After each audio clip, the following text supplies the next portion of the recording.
மாணவ நண்பர்கள் அனைவருக்கும் வணக்கம். நான் உங்கள் பொன்வேல் பாண்டியன், நடப்பு நிகழ்வுகள் ஆசிரியர். இன்றைய தினத்தை நம்ம பார்க்க போகிறது ஆகஸ்ட் 10ஆம் தேதிக்குரிய தினசரி நடப்பு நிகழ்வுகளின் தொகுப்பு. சமீப காலங்களில் போட்டித் தேர்வுகளில் சரியா நடப்பு செய்தியில் மையப்படுத்தி எப்படிலாம் சப்ஜெக்ட் கரண்ட் அஃபேர்ஸ் சரியா அதை ரெண்டே லிங்க் பண்ணி எப்படிலாம் கொஸ்டின் கேட்குறாங்களோ அதுக்கு தகுந்த மாதிரி ஸ்ட்ராட்டஜிக்கும் கலந்து சூப்பராக நடப்பு செய்தியில் தொகுத்து வழங்கிட்டு இருக்கிறோம். நல்ல முறையில் பயன்படுத்திக்கோங்க, தேர்வில் வெற்றி பெறுங்கள். ஆரம்பிக்கலாமா? இப்போ நம்ம பார்க்க போகிறது ஆகஸ்ட் 10ஆம் தேதிக்குரிய தினசரி நடப்பு நிகழ்வுகளின் தொகுப்பு. ஃபர்ஸ்ட் பார்க்க போகிறது இன்றைய தினத்திற்கான தலைப்பு செய்திகள். தலைப்பு செய்திகள் பாருங்கள். ஃபர்ஸ்ட், தேசிய குடல் புழு நீக்க திட்டம் மற்றும் தினம் எப்போது கடைபிடிக்கப்படுகிறது, எப்போ தொடங்கப்பட்டது, இதோட நோக்கம் என்ன அப்படின்னு சொல்லி பார்க்க போகிறோம். பார்த்து முடிச்சுட்டு தமிழ்நாடு அரசோட வெற்றி வான் மகள் திட்டம் சரியா எதனுடன் தொடர்புடையது அதை பார்க்க போகிறோம். பார்த்து முடிச்சுட்டு அப்படியே தமிழ்நாடு மாநில சட்ட ஆணையத்தின் புதிய தலைவர் யார் சரிங்களா அதை பார்க்க போகிறோம். பார்த்து முடிச்சுட்டு குலசேகரப்பட்டினம் ராக்கெட் ஏவுதளம் எங்கே அமைந்துள்ளது, இதோட சிறப்பு என்ன, இது ஏன் இப்போ ரீசெண்டாக நியூஸில் வந்திருக்குது அதை பார்க்க போகிறோம். அடுத்து அதே மாதிரி இஸ்ரோவின் சுக்ராயன் திட்டம் சூப்பரான ஒரு திட்டம், இதுவும் நியூஸில் அப்டேட் ஆகிட்டே இருக்குது பாருங்கள். அடுத்தபடியாக இந்தியாவின் முக்கியமான தீர்ப்பாயங்கள் சரியா இது எல்லாத்தையும் பார்த்துட்டு இறுதியாக சூப்பர் 6 கேள்வியை பார்க்க போகிறோம் சரியா. இது இன்றைய தினத்துக்கான தலைப்பு செய்திகள். இப்போ நம்ம பார்க்க போகிறது விரிவான செய்திகள். அதில் ஃபஸ்ட்டு ஆகஸ்ட் 10 ஒரு முக்கியமான தினம் இருக்குது. என்னன்னு சொல்லி பார்த்தா தேசிய குடல் புழு நீக்க தினம் சரியா, நேஷனல் டிவார்மிங் டேன்னு சொல்லுவாங்க. ஒவ்வொரு ஆண்டும் 2 தினங்களில் இந்த தினம் கடைபிடிக்கப்படும். ஒன்று பிப்ரவரி 10, இன்னொன்று ஆகஸ்ட் 10ஆம் தேதி சரியா. தொடங்கப்பட்டது 2015ஆம் ஆண்டில். ஞாபகம், மத்திய சுகாதாரம் மற்றும் குடும்ப நல அமைச்சகத்தினால் இந்த தேசிய குடல் புழு நீக்க தினம் சரியா 2 தினங்களில் கடைபிடிக்கப்படுகிறது. எந்த ஆண்டு முதல்? 2015. டேட் பார்த்தீங்கன்னா 1 பிப்ரவரி 10, இன்னொன்று ஆகஸ்ட் 10. 6 மாதங்களுக்கு அந்த கேப்பில் வந்து கடைபிடிக்கிறாங்க சரியா. இதில் என்னன்னு சொல்லி பாருங்க, 1 முதல் 19 வயதிற்குட்பட்ட அனைத்து குழந்தைகளுக்கும் குடல் புழு நீக்கத்திற்காக இலவசமாக என்ன மாத்திரை, அல்பெண்டசோல் மாத்திரை வழங்கும் ஒரு பொது சுகாதார திட்டம். அப்போ அந்த வயிற்றுக்குள்ளே இருக்க அந்த குடல் புழுவை நீக்குவதற்காக சரி, இந்த குடல் புழுலாம் நிறைய இருந்தது அப்படின்னா இரத்த சோகையிலேருந்து ஊட்டச்சத்து குறைபாடு சரி இப்படி நிறைய பிரச்சனைகள் வரும் சரிங்களா. அதனால் என்ன மாத்திரை கொடுக்குறாங்க அதை நமக்கு தெரிய வேண்டியது அல்பெண்டசோல். அந்த வயசு பார்த்தீங்கன்னா 1 முதல் 19 வயதிற்குட்பட்ட குழந்தைகளுக்கு வழங்கப்படுகிறது சரிங்களா. சரி, இதை வந்து எங்கே பெரும்பாலும் வழங்குவாங்கம்மா? பள்ளிகள் மற்றும் அங்கன்வாடி மையங்களில் இந்த மாத்திரை வழங்கப்படும். அதே மாதிரி 1லேருந்து 2 வயதுக்குட்பட்ட குழந்தைகளுக்கு பாதி மாத்திரை கொடுத்தா போதும் சரியா.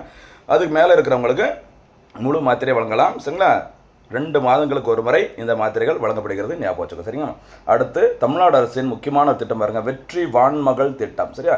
வெற்றி வான்மகள் திட்டமானது ஆகஸ்ட் 6, 2026 அன்று சரி தமிழ்நாடு சட்டப்பேரவையில் அறிவிக்கப்பட்ட அந்த வேளாண் பட்ஜெட் தாக்கல் செய்யப்பட்ட போது அறிவிக்கப்பட்டது சரி. அக்ரிகல்ச்சர் பட்ஜெட் வந்து தாக்கல் பண்ணும்போது அறிவிச்சிருக்கிறாங்க இந்த திட்டத்துக்கு என்ன பேர்? வெற்றி வான்மகள் சரி, ட்ரோன்கள் ஓகேவா. அதான் நோக்கம்.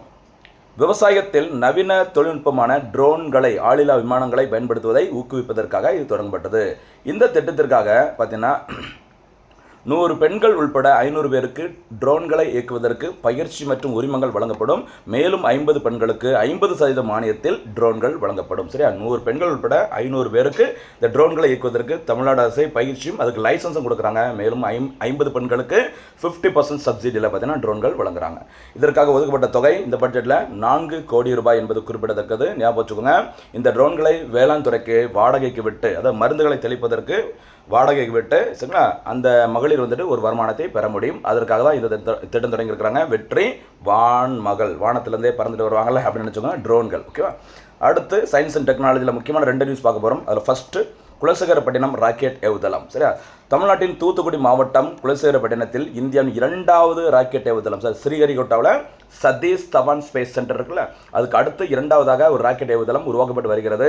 கிட்டத்தட்ட 986 கோடி மதிப்பில் 2233 ஏக்கர் பரப்பளவில் இஸ்ரோவினால் அமைக்கப்பட்டு வருகிறது தூத்துக்குடி மாவட்டத்தில் குலசேகரப்பட்டினத்தில் சரியா. அது வந்து தனியார் துறைக்கு போக போகுது அப்படிங்கிற மாதிரி ஒரு நியூஸ் வந்திருக்குது. அதனால தான் நாளைக்கு நம்ம பேப்பரில் பார்க்குறோம் சரியா.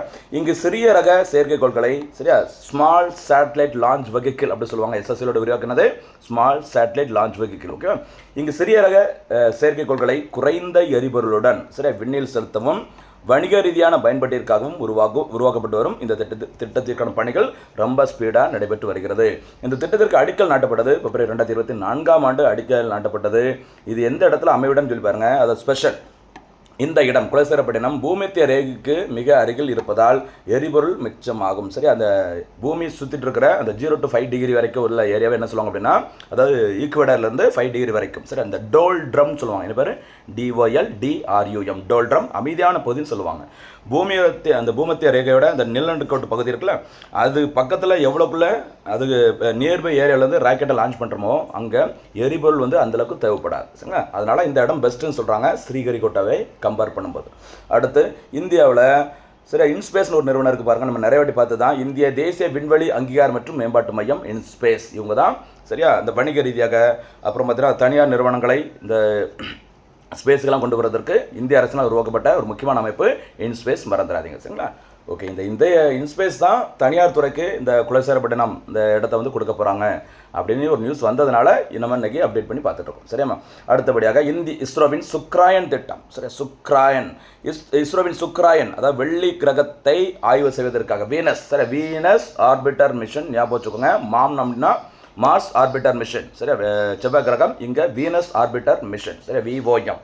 இந்த திட்டத்திற்கு ஒப்புதல் வழங்கப்பட்ட நாள் செப்டம்பர் 18, 2024 சரி. முறைப்படி ஒப்புதல் வழங்கப்பட்டது 2024ஆம் ஆண்டு தான். ஓகேவா. நோக்கம் வெள்ளி கிரகத்தின் வளிமண்டலம் சரியா, அட்மாஸ்பியர் மற்றும் மேற்பரப்பை ஆய்வு செய்து இதற்காக பயன்படுத்தப்பட உள்ள ராக்கெட்டோட பேர் பார்த்துக்கோங்க LVM-3 லான்ச் வெஹிக்கிள் மாக் 3ன்னு சொல்லுவாங்க. இந்த இஸ்ரோட மோஸ்ட் பவர்ஃபுல் ராக்கெட் இதுதான். ஓகேவா. இந்த ராக்கெட்டோட இணைத்து மொத்தம் 19 கருவிகள் அந்த வெள்ளி கிரகத்தை ஆய்வு செய்வதற்கு அனுப்பப்படுறாங்க. இதற்காக ஒதுக்கப்பட்டுள்ள நிதி ஒதுக்கீடு சரியா 1, 2, 3, 6 அதான் 1236 கோடியை ஒதுக்கி இருக்கிறாங்க. இந்த சுக்ராயன் அந்த விண்கலத்தை எப்போது ஏவ போகிறாங்க அப்படின்னு சொல்லி பார்த்தீங்கன்னா அறிவிச்சிருக்கிறது மார்ச் 29 சரிங்களா 2028 அனுப்ப போகிறேன்னு சொல்லியிருக்கிறாங்க. பயணத்தின் விண்கலம் சரி கிட்டத்தட்ட 112 நாட்கள் பயணம் செய்து ஜூலை 19, 2028 அன்று வெள்ளியின் சுற்றுப்பாதையை அடையும் சொல்லியிருக்கிறாங்க சரிங்களா. அப்போ செவ்வாய் கிரகத்திற்கு அடுத்து சரியா அடுத்த நம்ம வந்துட்டு எங்கே போக போகிறோம், வெள்ளி கிரகத்துக்கு ஞாபகம் வச்சுக்கோங்க. தரையரங்களை ஆர்பிட்டர் சுற்றிட்டு வர போகிறாங்க சரி. இதற்கான திட்டம் எந்த வருஷம் செயல்படுத்தப்பட போது 2028ஆம் ஆண்டு. இஸ்ரோவின் அந்த சுக்ராயன் திட்டத்தில் ஸ்வீடன் நாடு அதிகாரப்பூர்வமாக இணைந்துள்ளது. அதனால தான் இது இன்றைக்கி நியூஸ் பேப்பரில் வந்திருக்குது பாருங்கள் சரியா. சுக்ராயன் திட்டத்தில் ஸ்வீடனும் ஹெல்ப் பண்ண போகிறாங்க. என்னன்னு பாருங்கள், ஸ்வீடன் நாட்டின் விண்வெளி இயற்பியல் நிறுவனம் சரியா, the Swedish institute of space physics அந்த நிறுவனம் வீனஸ் நியூட்ரலஸ் சரி அனலைசர் அப்படிங்கிற அந்த VNA என்ன கருவி, வீனஸ் நியூட்ரல்ஸ் அனலைசர் என்ற கருவியை நம்முடைய அந்த சுக்ராயன் திட்டத்திற்காக வழங்க போகிறோன்னு சொல்லி அறிவிச்சிருக்கிறாங்க. இதன் மூலம் சுக்ராயன் திட்டத்தில் ஸ்வீடன் நாடு நமக்கு உதவி செய்ய போகிறாங்க. ஓகேவா. அடுத்த செய்தி பாருங்கள், தமிழ்நாடு மாநில சட்ட ஆணையம் சரியா, நேஷனல் லா கமிஷன் பார்த்துருப்போம். இங்கே பார்க்குறது தமிழ்நாடு சரியா ஸ்டேட் லா கமிஷன். மணிப்பூர் உயர்நீதிமன்றத்தின் முன்னாள் தலைமை நீதிபதி சரியா டி கிருஷ்ணகுமார் அவர்கள் நம்முடைய தமிழ்நாடு மாநில சட்ட ஆணையத்தின் புதிய தலைவராக நியமனம் செய்யப்பட்டுள்ளார். யாருமா, கிருஷ்ணகுமார் ஞாபகம் வச்சுக்கோங்க. ஓகேவா. இவருடைய பதவி காலம் 3 ஆண்டுகள். பொதுவாக இவங்க எப்போ பதவி ஏற்பாங்களோ அதுலேருந்து 3 ஆண்டுகள் இதில் இந்த பதவியில் இருப்பாங்க. இவருடைய முழு நேர உறுப்பினர்கள் எல்லாமே டீட்டெயிலாக இருக்குது, கொஞ்சம் பார்த்துக்கோங்கம்மா சரிங்களா. அதே மாதிரி சட்டத்துறையில் செயலர் அந்தஸ்தில் உள்ள அதிகாரி முழு நேர உறுப்பினராக செயல்படுவார் அப்படின்னு சொல்லியிருக்கிறாங்க. முழு நேர உறுப்பினர் செயலர் மெம்பர் செக்ரட்டரியாக செயல்படுவார்னு சொல்லியிருக்கிறாங்க. மாநில சட்ட ஆணையம் என்ன வேலை அப்படின்னு சொல்லி பாருங்க, தற்போது இருக்கின்ற சட்டங்களில் உள்ள குறைபாடுகளை நிவர்த்தி செய்வதற்கான ஆலோசனைகளை தமிழ்நாடு அரசிற்கு வழங்குவதே என்னுடைய நோக்கம். சரி, புதிய சட்டங்கள் சட்ட திருத்தங்கள் எல்லாமே தேவையான ஆலோசனைகளை யார் தான் வழங்குவா, இந்த லா கமிஷன் மறந்துடக்கூடாது சரிங்களா. இந்த தமிழ்நாடு மாநில சட்ட ஆணையம் முறைப்படி உருவாக்கப்பட்டது எப்போன்னு பார்த்தீங்கன்னா முதல் முறையாக 1994 என்னுடைய தலைமையிடம் சென்னையில் செயல்பட்டு வருகிறது. ஞாபகம் வச்சு ஹெட் குவார்ட்டர்ஸ் சென்னை 1994. தற்போது தலைவர் நீதிபதி டி கிருஷ்ணகுமார் அவர்கள். ஞாபகம் சரியா, டி கிருஷ்ணகுமார் அவர்கள். ஓகேவா. அடுத்து இந்தியாவில் உள்ள முக்கியமான அந்த ட்ரிபுனல்ஸ் சரியா தீர்ப்பாயங்கள். 1 தேசிய பசுமை தீர்ப்பாயம் நேஷனல் கிரீன் ட்ரிபுனல் உருவாக்கப்பட்டது அக்டோபர் 18, 2010 சரியா. தொழிற்சாலைகளில் ஏற்படுகிற பிரச்சனைகள் மாசு கட்டுப்பாடுக்கு எதிராக நடந்துட்டாங்க அப்படின்னா இந்த தேசிய பசுமை தீர்ப்பாயம் தான் களத்தில் இறங்கி வேலை செய்வாங்க. ஓகேவா. அடுத்தபடியாக தேசிய நிறுவன சட்ட தீர்ப்பாயம் சரிங்களா உருவாக்கப்பட்டது ஜூன் 1, 2016. நிறுவனங்களுக்கிடையே ஏதாவது பிரச்சனை வந்ததுன்னா இவங்க தான் அந்த பிரச்சனைகளை தீர்த்து வைப்பாங்க. அதேமாதிரி வருமான வரி மேல்முறையீட்டு தீர்ப்பாயம் சரி IT-18 சொல்லுவாங்க. 1941 தொடங்கப்பட்டது. இந்தியா மிக பழமையான தீர்ப்பாயம் ட்ரிபுனல் அப்படின்னா இதுதான் சரிங்களா. ஞாபகம் வச்சுக்கோ, மறக்கக்கூடாது. அடுத்தபடியாக என்ன தெரிந்திருக்கான சூப்பர் 6 கேள்விகள். முதல் சூப்பர் 6 கேள்வி, தமிழ்நாடு மாநில சட்ட ஆணையத்தின் தற்போதைய தலைவர் யார்? இரண்டாவது சூப்பர் 6 கேள்வி, தேசிய சட்ட ஆணையத்தின் தற்போதைய தலைவர் யார்? தேர்ட் கொஸ்டின், வெற்றி வான்மகள் திட்டம் எதனுடன் தொடர்புடையது? சரிங்களா. 4th கொஸ்டின், தேசிய பசுமை தீர்ப்பாயம் எப்போது தொடங்கப்பட்டது? 5வது கேள்வி, இஸ்ரோவின் சுக்ராயன் திட்டம் எதனுடன் தொடர்புடையது? சமீபத்தில் இந்த திட்டத்தில் இணைந்த நாடு எது? அதை நீங்கள் கரெக்டாக சொன்னால் சூப்பராக இருக்கும். 6வது கேள்வி, தேசிய குடல் புழு நீக்க திட்டம் எப்போது தொடங்கப்பட்டது? முடிஞ்சால் அதில் வழங்கப்படும் அந்த மாத்திரையின் பெயர் என்ன அப்படிங்கிறது கரெக்டாக கமெண்ட்டில் சொல்லுங்கள்.